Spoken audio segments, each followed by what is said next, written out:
जय हिंद एवरीवन, स्वागत है आपका वीनेशन ट्रिपल वन के एक नए एपिसोड में जहां आपके लिए लेकर आते हैं इंडियन डिफेंस की प्रमुख अपडेट्स को सबसे पहले। और निसंदेह आज मैं जिस अपडेट पे पहले बात करने वाला हूं उस अपडेट को सुनने के बाद आप खुशी से गदगद हो जाएंगे। जब भी बात एयर डिफेंस सिस्टम की आती है तो मुख्यतः हम बात करते हैं S-400 एयर डिफेंस सिस्टम की, या हम बात करते हैं आकाश एयर डिफेंस सिस्टम की, या MR सैम की बात होती है। लेकिन हमारा जो सबसे प्राइमरी इस समय उत्साह का विषय है वो है हमारा प्रोजेक्ट कुश, जिसके अंतर्गत हम एक लेयर डिफेंस नेटवर्क पर काम कर रहे हैं, जहाँ पर क्रमशः हमें M1, M2 और M3 इंटरसेप्टर्स देखने को मिलने वाली है। और 2025 से हम लोग एक बात सुनते आए हैं कि बहुत जल्दी इनका जो टेस्ट है वो आयोजित किया जाएगा। तो तैयार हो जाइए, क्योंकि आपके लिए एक गुड न्यूज़ है। Defence research and development organisation के सोर्सेज की तरफ से मीडिया संस्थान को यह अवगत करवाया गया है कि DRDO जो प्रोजेक्ट कुश के अंतर्गत पहली मिसाइल है M1 इंटरसेप्टर, इसका जो टेस्ट है ये आने वाले कुछ हफ्तों में करने वाली है। जी हाँ, प्रोजेक्ट कुश का जो पहला टेस्ट फायर है वो होने वाला है।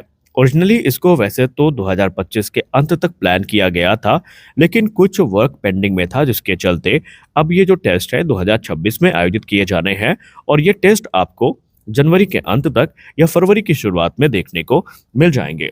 अभी तक मीडिया संस्थान IDRW की रिपोर्ट की बात माने तो जो इन्फॉर्मेशन उपलब्ध है उसमें बताया जा रहा है कि इस प्रोग्राम की जो पहली मिसाइल है, जिसको हम M1 इंटरसेप्टर के नाम से जानते हैं, ये ऑलरेडी बन के तैयार हो चुकी है। क्रूशली अगर हम देखें तो जो ग्राउंड ट्रायल्स हैं डुअल पल्स रॉकेट मोटर के, वो भी सक्सेसफुली कंप्लीट किए जा चुके हैं। यहाँ पर कुछ और क्रिटिकल सिस्टम हैं जिनको वैलिडेट किया जाना है, और एक बार जैसे ही 1 से 2 हफ्ते में ये जो टेस्ट है ये पूरे कर लिए जाते हैं ग्राउंड टेस्ट, तो फिर इनका जो पहला टेस्ट फायर है वो किया जाएगा। अगर हम सोर्सेस की बात माने तो इस समय propulsion system, guidance system, control सब सिस्टम जो है ये मैच्योर किए जा रहे हैं, और इनको जैसे ही वैलिडेशन मिलता है तो जो मेडन टेस्ट है यानी पहली टेस्ट फायर है वो हमें देखने को मिलेगी। अब आप सब उत्सुक होंगे M1 इंटरसेप्टर के बारे में जानने के लिए। जाहिर सी बात है कि ये प्रोजेक्ट हमेशा से हमारे जिज्ञासा का एक प्रमुख केंद्र रहा है। तो M1 इंटरसेप्टर को लेकर जो रिपोर्ट सामने आई है उस हिसाब से इसकी जो रेंज है वो अप्रोक्सीमेटली 150 किलोमीटर की होने वाली है। और इसमें हमें एक active electronically scan array Sikar देखने को मिलेगा, जो कि प्रॉक्सिमिटी फ्यूज के साथ होगा। और ये जो कॉन्फ़िगरेशन है ये इसको काफ़ी लीथल बना देती है, क्योंकि ये लॉन्ग रेंज तक अटैक करने में सक्षम होगा, और ये हमारे जो एनिमी फाइटर जेट हैं उन्हें 150 किलोमीटर दूर में ही जाकर डिस्ट्रॉय कर सकेगा। हालांकि पहले माना गया था कि इस सिस्टम की जो रेंज है या मिसाइल की रेंज है वो 90 से 100 किलोमीटर तक हो सकती है। प्रैक्टिकल रेंज की यहाँ पर बात हो रही है, लेकिन DRDO ने कंफर्म कर दिया है कि 150 किलोमीटर की जो रेंज यहाँ पर बताई गई है ये ऑलरेडी एक प्रैक्टिकल रेंज है। प्रोजेक्ट कुश के अंतर्गत एक हमें लेयर्ड नेटवर्क देखने को मिलेगा। लेयर नेटवर्क का मतलब ये है, अगर हम इसको आसान शब्दों में आपको समझाएं, तो सबसे पहले एक लॉन्ग रेंज मिसाइल हमें देखने को मिलेगी जो कि M3 इंटरसेप्टर है। यहाँ मैं डिप्लॉयमेंट की बात नहीं कर रहा हूँ, मैं आपको जनरली समझा रहा हूँ कि कैसे काम करेगा। तो यहाँ पर जो सबसे बड़ी रेंज की मिसाइल है M3, इसको लेकर क्लेम किया जाता है कि 400 किलोमीटर से ज्यादा दूरी तक अभेद्य सुरक्षा कवच प्रदान करवाएगी। लेकिन वर्स्ट केस सिनेरियो में चलिए हम मान लेते हैं कि ये मिसाइल टारगेट को हिट नहीं कर पाती है, तो इसका बिल्कुल भी मतलब ये नहीं है कि टारगेट इजीली आके हमारे किसी भी मिलिट्री इंस्टॉलेशन को हिट कर देगा। पहला लेयर होता है M3 मिसाइल का।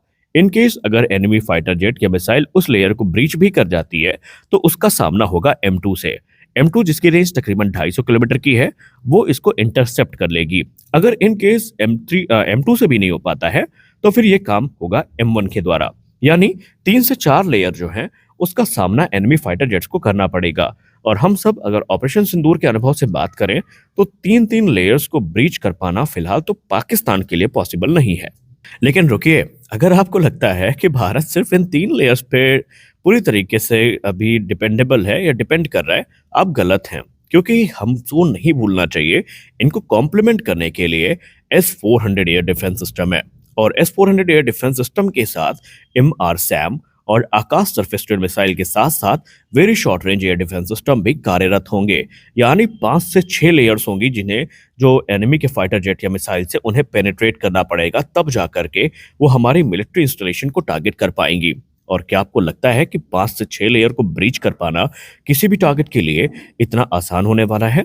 हमें तो नहीं लगता। तो आप इसको लेकर कितने उत्साहित हैं, कमेंट सेक्शन में जरूर लिखें। और क्या अब आप मानते हैं कि भारत एयर डिफेंस सिस्टम के डेवलपमेंट के क्षेत्र में एक नया अध्याय लिखने के लिए तैयार हो चुका है? तो आप अपनी राय कमेंट सेक्शन में जरूर दें। अगली रिपोर्ट में हम बात करने वाले हैं तेजस मार्क 1A के बारे में। तेजस मार्क 1A को लेकर जब भी चर्चा होती है तो लोगों का एक प्रश्न आता है कि ठीक है भैया, हमने हाल ही के दिनों में तेजस मार्क 2 को लेकर काफी कुछ सुन लिया, हमने एम का मार्क 1A को लेकर डीआरडीओ चीफ के मुंह से बहुत कुछ सुन लिया, लेकिन हमें ये बताइए कि हमें जो सबसे क्रूशियल प्रोग्राम है हमारा इस समय प्रैक्टिकली तेजस मार्क 1A, उसका क्या, उसका करंट स्टेटस क्या है और आखिरकार कब तक हम इस ख्याली दुनिया में जिएंगे कि अब मिलेगा एयरक्राफ्ट, तब मिलेगा एयरक्राफ्ट, क्या इस पे कोई अपडेट है? तो निस्संदेह इस पर एक बड़ी अपडेट है। दरअसल अब एचएएल ऑलरेडी तैयारियों को शुरू कर चुकी है, जहां पर एचएएल ये प्लान कर रही है कि जो पहला बैच है तेजस मार्क 1A का, ये मार्च 2026 तक भारतीय वायुसेना को डिलीवर कर दिया जाएगा।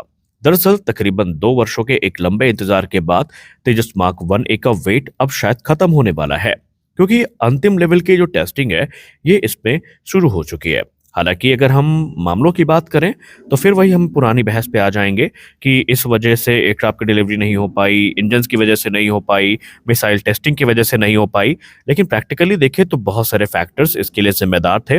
इसमें भारतीय वायुसेना की तरफ से प्रपोज करी गई स्पेसिफिकेशन और रिक्वायरमेंट भी थी। इसमें जो मिसाइल टेस्टिंग का प्रोसीजर था वो भी जिम्मेदार था।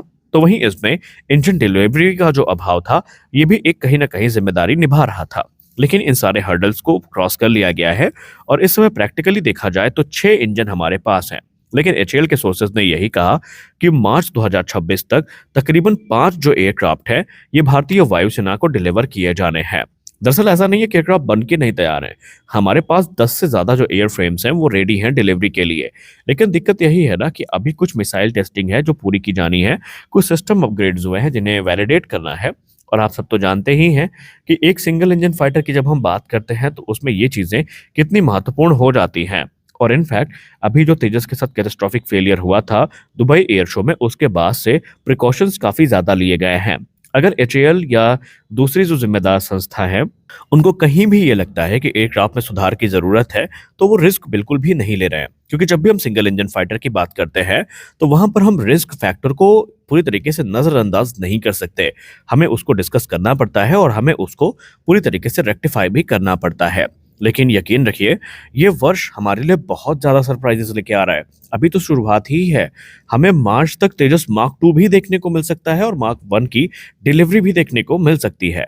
तो आपको क्या लगता है, एचएएल अब जो बोल रही है उस पर बनी रह पाएगी? क्या एक लंबा इंतजार हम तेजस मार्क 1A का लेकर जो कर रहे हैं ये अब पूर्ण होने वाला है? आप अपनी राय कमेंट सेक्शन में जरूर दें। आज के इस वीडियो में बस इतना ही। मिलते हैं अगले वीडियो में कुछ और अपडेट्स के साथ। तब तक के लिए जय हिंद।